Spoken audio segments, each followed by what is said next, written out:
जय हिंद साथियों, the student life academy में आपका स्वागत है। मैं परवेज आलम। आज दोस्तों हम बात करेंगे यूपीएससी के सिलेबस को लेकर कि यूपीएससी का सिलेबस क्या होता है, उसकी बुक्स क्या कौन सी पढ़नी चाहिए और उसका पेपर क्या है, सब चीज़ के बारे में आज हम बात करेंगे टोटल डिटेल से। कि इस वीडियो से आपको आज सारे डाउट क्लियर हो जाएंगे। जिस किसी को भी डाउट रहता है कि कौन सी बुक पढ़नी चाहिए, क्या पेपर होना चाहिए, क्या पैटर्न होना चाहिए, सब बिल्कुल डिटेल से बताया जाएगा। तो यहाँ पर साइड में आप एक चार्ट देख रहा होंगे। मैंने एक फ्लो चार्ट बनाने की कोशिश की है और उस चार्ट के थ्रू आपको बताने का प्रयास करूंगा। सबसे पहले यूपीएससी जो एग्जाम कंडक्ट कराता है वो 2025 नंबर पे एग्जाम कंडक्ट कराता है। सबसे पहले होता है प्रारंभिक परीक्षा, दूसरा होती है मुख्य परीक्षा और उसके बाद होता है इंटरव्यू। तो इन तीनों चीज़ों को किस किस तरीके से डिवाइड किया गया है इसको समझते हैं ध्यान से। सबसे पहले हम बात करेंगे प्रारंभिक परीक्षा। प्रारंभिक परीक्षा में जो पेपर होते हैं वो 2 पेपर होते हैं। प्रारंभिक परीक्षा में कितने पेपर होते हैं? 2 पेपर होते हैं। एक होता है जीएस का, दूसरा होता है सीसैट का। पहला पेपर होता है जीएस का, दूसरा सीसैट का। लिखते चले मेरे साथ, ये वाले इसी चार्ट को कॉपी कर लें आप। इसके बाद जो जीएस का पहला पेपर होता है वो कितने नंबर का होता है? 200 नंबर का होता है और उसके क्वेश्चन जो होते हैं टोटल कितने होते हैं? वो 100 क्वेश्चन होते हैं। इसके बाद प्रारंभिक परीक्षा में दूसरा पेपर होता है। एक ही दिन में दोनों पेपर होंगे तो ये आधा घंटा या 1 घंटा 2 घंटे के अंतर से इस पेपर को डिवाइड किया। सीसैट का हमारा सेकंड पेपर होता है। सेकंड पेपर में जो होता है टोटल कितने नंबर होते हैं? वो 200 नंबर के होता है और इसमें जो क्वेश्चन होते हैं वो 80 नंबर होते हैं। ये हमारा क्वालिफाई होता है। कितना होता है? क्वालिफाई होता है। हमें 33% पास करके ही हम इसको पास कर लेते हैं। अब देखो इसमें होता क्या है। सबसे पहले इसमें होता है इस तरीके से कि पहले जो हम एग्जाम देने जाते हैं तो सबसे पहले हम जीएस का पेपर देते हैं, सेकंड पेपर हम सीसैट का देते हैं। दोनों पेपर हमने एक दिन में कंप्लीट कर लिए। जब हमारा आयोग कॉपी चेक करता है तो किस तरीके से कॉपी चेक करता है? वो करता है सबसे पहले CSAT copy check. CSAT copy check करने में का मतलब यह है कि आपने अगर 33% क्वालिफाई किया है, अगर आपने 33% क्वालिफाई किया तभी आपकी जीएस कॉपी चेक होगी। और जब जीएस भी आपने क्वालिफाई कर लिया तो आपको टिकट मिल जाएगा किसका? मेंस का। अब मेंस के अंदर एंटर करते हैं। अब यहाँ पर जब आपने शुरू में देखा तो शुरू में हम समझाते हैं थोड़ा सा आपको डिटेल से कि मतलब ये दोनों पेपर हुए, इन दोनों पेपर के बारे में। सबसे पहले मेरे पास पेपर है, ये यूपी पीसीएस का पेपर है, ठीक है। ये ऑब्जेक्टिव होता है। ऑब्जेक्टिव का मतलब देख रहा हो कि यहाँ पर एक क्वेश्चन है, उसके 4 विकल्प हैं, तो ये ऑब्जेक्टिव होता है। ऑब्जेक्टिव का मतलब ये होता है कि यहाँ पर एक क्वेश्चन होता है, उसके 4 विकल्प दिए होते हैं, उन्हें हमें गोला करके भरना होता है, ठीक है। गोला किस तरीके से भरते हैं? जैसे कि इसकी एक आंसर शीट देख लीजिए। ये जो गोले भरे जाते हैं वो इस तरीके से भरे जाते हैं, ठीक है। किस तरीके से भरे जाते हैं? वो इस तरीके से गोले भरे जाते हैं। ये हमारे इसकी जो होती है एक ये भरने की इसकी वो होती है, ट्रिक होती है, ठीक है। ट्रिक नहीं, ये क्वेश्चन पेपर जो भरते हैं इस तरीके से भरते हैं। तो सबसे पहले हमारा ये यहाँ पर लिखा होगा, देखो, सामान्य अध्ययन पेपर 1, ठीक है, सी सीरीज का है।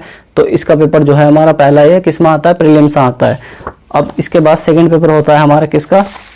सेकंड पेपर होता है हमारा सामान्य अध्ययन 2, मतलब ये सीसैट का पेपर होता है। सीसैट के पेपर में कितने क्वेश्चन होते हैं टोटल इसमें 80 क्वेश्चन होते हैं और इसमें कितने क्वेश्चन होते हैं?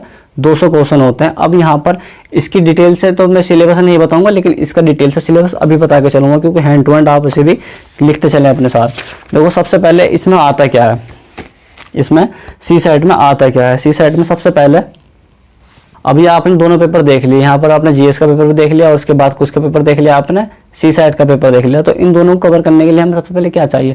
देखो, हम किसी भी एग्जाम को जब देने जाते हैं तो उसका हमें प्रीवियस ईयर लगाने चाहिए। तो सबसे पहले हम किसका पेपर देंगे? जीएस का पेपर देंगे। अब जैसे मेरे पास ये प्रीवियस ईयर है। प्रीवियस ईयर का मतलब ये है कि जो पिछले साल में क्वेश्चन पूछे गए हैं, कब से? ये 2012 से लेकर 2017 तक जो क्वेश्चन पूछे गए हैं ये उसके लिए। ये मेरे पास पीसीएस का है, आप यूपीएससी का लेंगे, ठीक है। आप यूपीएससी की तैयारी करते तो यूपीएससी का प्रीवियस ईयर ले लेंगे, ठीक है, जो हमारा जीएस का पहला पेपर था। और आप पीसीएस यूपीएससी की तैयारी करते तो यूपीएससी का, और पीसीएस की तैयारी करते तो पीसीएस का। ये तो हो गया हमारा किसका? जीएस का। इसके बाद सेकंड जो होगा हमारा, सेकंड होगा हमारा सीसैट का। ये सीसैट का दिल्ली मुखर्जी नगर में मिल जाएगा, आपको अदर बुक में मिल जाएगा, अमेजोन पे मिल जाएगा, फ्लिपकार्ट में मिल जाएगा, ये कवर करेंगे। क्या है ये? सीसैट का पेपर है। सीसैट का क्वालिफाई पेपर होता है और 33% पास करने। तो दोनों पेपर को आप जो समझ लेंगे तो उसके बाद ही आपको आसानी हो जाएगा। ये प्रैक्टिस इससे ही करें तो इस तरीके से हम दोनों ये कवर कर लेंगे, ठीक है। पहला जीएस का, दूसरा सीसैट का। और सीसैट का और जीएस के मैंने दोनों पेपर आपको दिखा चुका है। अब हम सीसैट में क्या कवर करेंगे? सीसैट में सबसे पहले हम कवर करेंगे, इसमें आता है मैथ। मैथ के लिए आप ये पढ़ सकते हैं, आर एस अग्रवाल पढ़ सकते हैं, एस डी यादव पढ़ सकते हैं, दोनों में से कोई सी पढ़ सकते हैं, ये मैथ के लिए है। इसके बाद आप पढ़ेंगे रीजनिंग। सेकंड नंबर पे क्या है? रीजनिंग। रीजनिंग जो आप ये भी ले सकते हैं और अदर जो भी आती है आर के जहाँ की रीजनिंग है आप इसे ले सकते हैं, अदर कोई सी भी ले सकते हैं जो आपको अच्छी लगे। इसके बाद आता है हमारा ये घटना चक्र। अब घटना चक्र क्या है? ये घटना चक्र ये वॉल्यूम होते हैं, 8 वॉल्यूम होते हैं, 8 वॉल्यूम होते हैं। इन वॉल्यूम को हम घटना चक्र के साइड से मंगा सकते हैं। अब इसमें क्या होता है? इसमें होते हैं क्वेश्चंस, ठीक है। ये इतिहास का मेरे पास घटना चक्र है। इसमें क्या होता है, 1990 से लेकर 2021 तक जितने भी क्वेश्चन पूछेगा, 21 तक जितने भी क्वेश्चन पूछेगा इतिहास के, वो सारे इसके अंदर मिल जाएंगे। अगर आप पॉलिटिकल लेते हैं तो पॉलिटिकल मिल जाएंगे, इकोनॉमिक्स का लेते हैं इकोनॉमिक्स का मिल जाएंगे, भूगोल का लेते हैं भूगोल के मिल जाएंगे। तो इस तरीके से यहाँ पर देखो पीछे हैं, ये 8 वॉल्यूम होते हैं। 8 वॉल्यूम मंगा के आप अपना अंदाजा लगा सकते हैं कि एग्जाम में क्वेश्चन किस तरीके से पूछे जाते हैं, तो वो यहाँ से कवर हो जाएंगे। तो इस तरीके से हम ये देखो, ये जीएस के लिए बताया मैंने, जीएस का जो हमारा पहला पेपर था उसमें ये काम करती है सब चीजें। इसमें हम प्रीवियस जितना भी हमने जीएस पढ़ा तो इससे प्रीवियस लगा के अपना प्रैक्टिस सेट लगा सकते हैं। तो इस तरीके से हमने जीएस के दोनों चीजें कवर कर ली। अब एक मोस्ट चीज और रह गई है, करंट अफेयर। अब देखो मेरे पास तो स्पीडी का करंट अफेयर है, स्पीडी का करंट अफेयर है। आप दृष्टि वालों को मंगा सकते हैं, स्पीडी का मंगा सकते हैं, आपको जो अच्छा लगे वो मंगा सकते हैं, आपकी मर्जी है। और जीएस जितना हो सके उतना कवर करके चलें। जीएस में सबसे ज्यादा जो पोर्शन पूछा जाता है वो इकोनॉमिक्स को रिलेट करके ही पूछा जाता है, इकोनॉमिक्स को रिलेट करके ही करंट पूछा जाता है। तो इस तरीके से हम यहाँ पर ये दोनों पेपर आपने समझ लिए होंगे। अब हम एंटर करेंगे मेंस में। अब मेंस का सिलेबस देखिए आप, ये मेंस में सिलेबस देखेंगे तो सबसे पहले हमें जो मिलेगा वो लैंग्वेज के पेपर मिलेंगे। लैंग्वेज के पेपर का मतलब है कि एक तो कंपलसरी इंग्लिश आपको रखनी है, 300 नंबर की है, और इसके बाद हिंदी। जो भारत के संविधान में 22 भाषा है, उन 22 भाषाओं से आप एक कोई भी भाषा ले सकते हैं। आप एक मैप के थ्रू ऊपर समझ रहे होंगे, ठीक है। दोनों को इस तरीके से कवर कर लीजिए। अब इन दोनों में करना क्या होगा, इन दोनों को क्वालिफाई करना होगा। इन दोनों को क्या करना होगा, क्वालिफाई करना होगा। क्वालिफाई का मतलब ये है कि आपको ना 25% मार्क्स लाने ही पड़ेंगे, तब आपको मेंस लिखने का अथॉरिटी मिलेगी। अभी तक ये भी मेंस था। मेंस में क्या है कि ये भी लिखित है, ठीक है, दोनों पेपर लिखित है। इन दोनों में से 25% क्वालिफाई कीजिए, हिंदी और इंग्लिश, ठीक है। हिंदी चाहे आप रख सकते हो, लोग कोंकणी रख सकते हो, पंजाबी रख सकते हो, मराठी रख सकते हो, जो आपकी लैंग्वेज हो, आपके क्षेत्र की भाषा हो, उस क्षेत्र की भाषा आप रख सकते हो। जो भारत के संविधान में 22 भाषा दे रखी है उसके आधार पर। तो इस तरीके से इसे भी हमने क्वालिफाई कर दिया 25%। इसके बाद आते हैं हम मेंस में। मेंस में ही चल रहे हैं हम, लेकिन मेंस में आप जो हमारे पेपर होंगे किस तरीके से, जो हमारे स्कोर में जुड़ेंगे। अब ये वाला स्कोर कार्ड है, यहाँ पर स्कोर कार्ड का मतलब ये, अब मेंस जो लिखा जाता है कि दोनों पेपर के नंबर हमारे एग्जाम में नहीं जुड़ते हैं, जो हमारा स्कोर कार्ड है वो नहीं जुड़ता है। इसके बाद आते हैं हम आगे। अब आगे आएंगे तो सबसे पहले हमें मिलेगा किसका पेपर, एसए का पेपर। तो एसए का पेपर आप देख सकते हैं, ये रहा एसए का पेपर, ये रहा। एसए जो पूछे जाते हैं इसमें सेक्शन 2 करके पूछे जाते हैं, ए और बी, सेक्शन ए और सेक्शन बी करके पूछे जाते हैं। तो ये जो पेपर होता है टोटल कितने नंबर का होता है, 250 नंबर का होता है। कितने नंबर का, 250 नंबर का होता है। तो इसको क्वालिफाई करने के लिए आपके लिए बहुत ही बेस्ट किताब निकाली गई है, दृष्टि आईएएस के द्वारा। दृष्टि जो निबंध दृष्टि के नाम से किताब है, और ये भी एसए का पेपर है। मेरे पास 2 एसए के पेपर हैं, आपने दोनों देख लिए, 250 नंबर के हैं। और 250 नंबर में से आपको इसे पढ़ने के लिए आपको क्या चाहिए, तो इसे पढ़ने के लिए आपको चाहिए ये किताब, ठीक है। ये निबंध दृष्टि के नाम से किताब मिलती है, और ये कौन निकालता है, ये दृष्टि निकालती है। दृष्टि आईएएस एकेडमी है, वहां पर ये निकलती है। और ये किताब का राइटर कौन है, विकास द्विवेदी और निशांत जयंत। निशांत जयंत आईएएस हैं, जो कि यूपीएससी के मतलब हिंदी माध्यम से टॉपर हैं। 13वीं रैंक या 14वीं रैंक आई थी 2013-14 में, मुझे समथिंग पक्का याद नहीं, लेकिन इससे पढ़ सकते हैं। इससे दोनों लेवल के क्वेश्चन, दोनों तरीके के ऐसे तैयार हो जाते हैं, एक तो अमूर्त एक मूर्त, दोनों तैयार हो जाते हैं। तो ये दोनों इससे कवर कर सकते हैं आप। तो ये भी हमारा अब जो है ये ऐसे से शुरुआत हुई है, ऐसे से जो शुरुआत हुई है, ये हमारे अब स्कोर कार्ड में जुड़ते चले जाएंगे। तो इस तरीके से ये हो गया।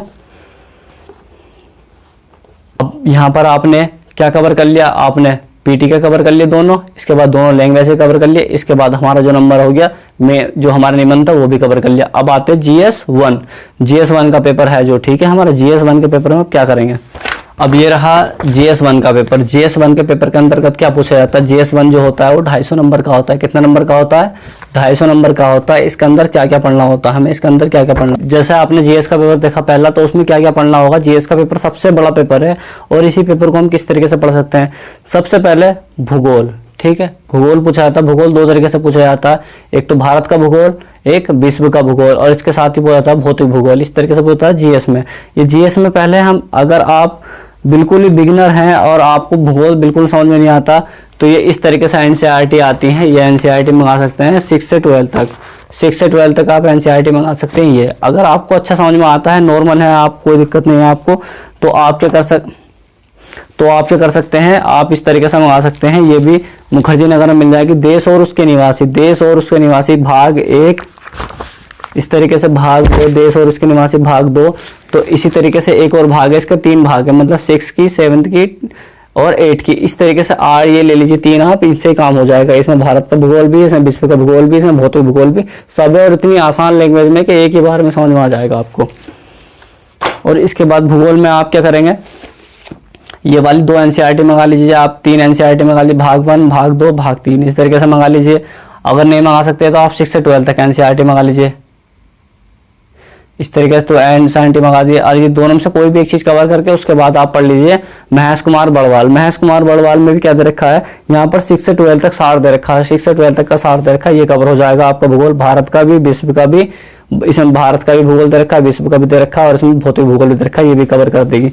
और भारत के भूगोल को पढ़ने के लिए स्पेशल आपको एक किताब मंगानी पड़ेगी। इस किताब का ये फायदा है, भारत का भूगोल, ये जो है अरविंद कुमार की बुक है। अरविंद कुमार की बुक में ये फायदा है कि हर बात मैप के थ्रू बताई गई है, और भूगोल को जितना मैप से पढ़ा जाएगा उतना बेस्ट रहेगा। तो इस तरीके से भूगोल का सिलेबस भी कवर हो गया, आपने किताब भी देख ली। इसके बाद आते हैं हम इतिहास के सिलेबस पर। किसके सिलेबस पर आते हैं, अब इतिहास के सिलेबस पर आते हैं। इतिहास के सिलेबस हम 3 तरीके से बांटते हैं, यहाँ पर 3 तरीके से बांट सकते हैं। पहला, प्राचीन भारत का इतिहास। प्राचीन भारत के इतिहास में पढ़ेंगे आप राम शर्मा, मतलब RS शर्मा की किताब है, RS शर्मा की किताब प्राचीन इतिहास की है। इसके बाद सेकंड किताब जो है हमारी मध्यकाल। मध्यकाल जो किताब है हमारी किसकी है, सतीश चंद्र की है, सतीश चंद्र की है। और इसके बाद आधुनिक इतिहास। आधुनिक इतिहास बहुत फेमस किताब है, और पीटी में जितने भी मतलब प्रारंभिक परीक्षा में जो पूछा जाता है, इससे पूछा जाता है ज़्यादा, तो यहाँ पर ये बिपिन चंद्र की है। तो इस तरीके से हमने तीनों एनसीईआरटी देख ली। अब इसके आगे जो इतिहास के आगे की जो कहानी शुरू होती है वो बता देता हूँ मैं। इतिहास की आगे की जो कहानी शुरू होती है वो आती है ये विश्व इतिहास। विश्व इतिहास जो पढ़ सकते हैं आप, किससे पढ़ सकते हैं, अर्जुन देव से पढ़ सकते हैं, ये किताब भी अच्छी है। इसके बाद भारत का संघर्ष, भारत का स्वतंत्र संघर्ष, ठीक है, ये भी किसकी है, बिपिन चंद्र की है, ये भी बहुत अच्छी किताब है, इस किताब को पढ़ सकते हैं आप, ठीक है, आगे की। और इसके बाद है यहाँ पर भारतीय संस्कृति। भारतीय संस्कृति के बारे में ज़्यादा पूछा जाता है, तो ये जो आती है किताब किसकी आती है, भारतीय संस्कृति जो किताब आती है स्पेक्ट्रम वालों की आती है। इस किताब को भी आप मंगा सकते हैं, और ये किताब भी ज़्यादा मोस्ट है। इस तरीके से हमने इतिहास के सिलेबस को भी कवर कर लिया है। इतिहास के बाद आता है भारतीय समाज। तो भारतीय समाज के लिए आपको क्या करना पड़ेगा, ये एनसीईआरटी हैं, दो एनसीईआरटी आती हैं 11th की, ये एनसीईआरटी मंगा लीजिए आप। ये भारतीय, सबसे पहला आएगा भारत समाज शास्त्र परिचय, इसके बाद आएगा समाज का बोध। इस तरीके से 2 एनसीईआरटी, 11th की 2 एनसीईआरटी हो जाएंगी। इसके बाद 12th की भी 2 एनसीईआरटी हो जाएंगी। फर्स्ट ये है भारतीय समाज हो जाएगा। इसके बाद सेकंड जो है हमारी भारत में सामाजिक परिवर्तन एवं विकास। तो इस तरीके से 2 एनसीईआरटी मंगा लेंगे हम। और ये हो गया हमारा किसका सिलेबस, जीएस का सिलेबस हो गया पहला। अब आता है जीएस का सेकंड पेपर। जीएस का सेकंड पेपर कितने नंबर का होता है, ये भी 250 नंबर का होता है। और इसमें क्या क्या पढ़ा जाता है और क्या क्या इसमें पढ़ना है हमें।